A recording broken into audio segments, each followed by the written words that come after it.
The following is a segment from session 4 of the Honestly Better Mental Fitness Show. If you would like a list of all the segments and full sessions, please visit honestlybetterfitness.com/list. That's honestlybetterfitness.com/list. Welcome to LH Industrial's Honestly Better Mental Fitness. I'm Mike Lomberg. I'm the president of LH Industrial, standing in the middle of a breezeway in the shop in Tempe, Arizona, to get an idea of what we do behind us here.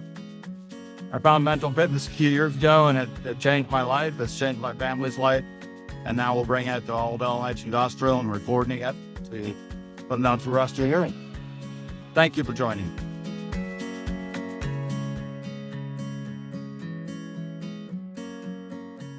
Cool. So we're talking about family relationships, and we're starting there because our primary family relationships are the most influential factors on how we think about ourselves, the world, and the people in it. What the world, my playground and a good safe place, is the world like somewhere I want to hide from that I don't like myself? The good things and bad things. Well, what are they? In so many times it's viewed from a different perspective. Like this thing that I think is not good about me, viewed from another perspective, is actually incredible. Like is maybe my unique ability that's just in the wrong context or wasn't appreciated by the family relationships that I was in. And so how we think about ourselves is massively impacted in other people. And so if we want to share, or if you just want to think about it, it's okay. I want you to think about what word comes to mind when you think about family. Could be family in general. Could be your family. And when I'm talking about family here, if you are a mother or a father, I'm talking more about your family of origin, the family that you grew up in, your parents, and more specifically when you were young growing up in that family.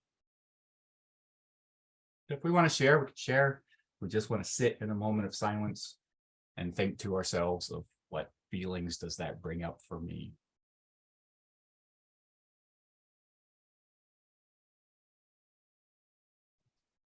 For me, the word responsibility comes to mind. Thank you.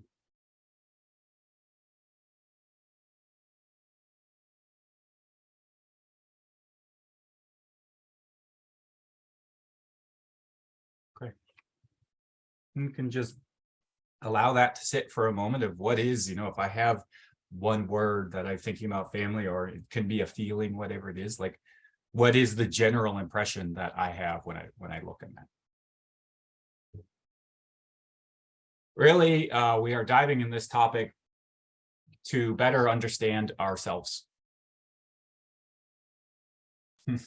Undiscovering the mystery of who we are is discovering how we've been shaped. And I think the unlearning is a lot of times the things that we think we are actually not us, or the things that were conditioned within us. And to learn who we really are is to unlearn what the world has taught us about ourselves. And diving into our family origins is part of that process. I brought up earlier change, and this whole concept of mental fitness was that you can change. Like fitness is, nobody looks at their body the way it is, whether they're whatever shape their body is, and just says, this is just me the way I am, and there's absolutely nothing I can do about it. Everybody knows there's things you can do to change your current fitness level. You exercise a lot, you lift a lot of things, you build muscle, right? Your cardiovascular system goes down. Like they're systems that respond to what you do. And in mental fitness, it's the same thing. They're all the different components of mental fitness are a matter of practice as well. Now, does that apply to every single thing? And that's a little bit about what we're discussing here. I think a lot of times when we get into working individual, a lot of times the things we're trying to change, we're an introvert trying to be an extrovert. If everybody knows those terms, introverts is somebody that's more likes quiet time, like space. Extroverts more likes external, like they like to connect and they like loud places and they like loud spaces, and they think there's something wrong because the people around them are extroverts and they're an introvert. So they're trying to be more like that other. And so what they want to change is not something actually necessarily to change, but to embrace. And I would say maybe more often than not, I'm not sure that I can say for sure, but a lot of times I can say it's actually learning to embrace and see ourselves from a different lens. See that what we once viewed as weaknesses or flaws in ourself or in our character are actually the things that make us unique and our strength.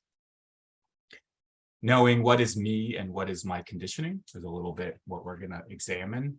And it's a journey, it's a process, it's something that we spend over time figuring out, oh, this thing that I've been doing isn't actually something I care about. This is just something that I was conditioned to do, that I was rewarded when I did and punished when I didn't. And so this little voice in my head that's always saying this, actually, that's not really me. And that's not really something I want to keep following. What do I actually want? Am I this way naturally, or is this because of my experiences in life? And I think of maybe someone that struggles with anxiety, right? That's just the way I am. I'm just anxious. I'm just nervous. I'm just this. And, are you really? Could be, maybe. Or have you had a lot of experiences in life that have caused you to become fearful and anxious about what's coming in the future?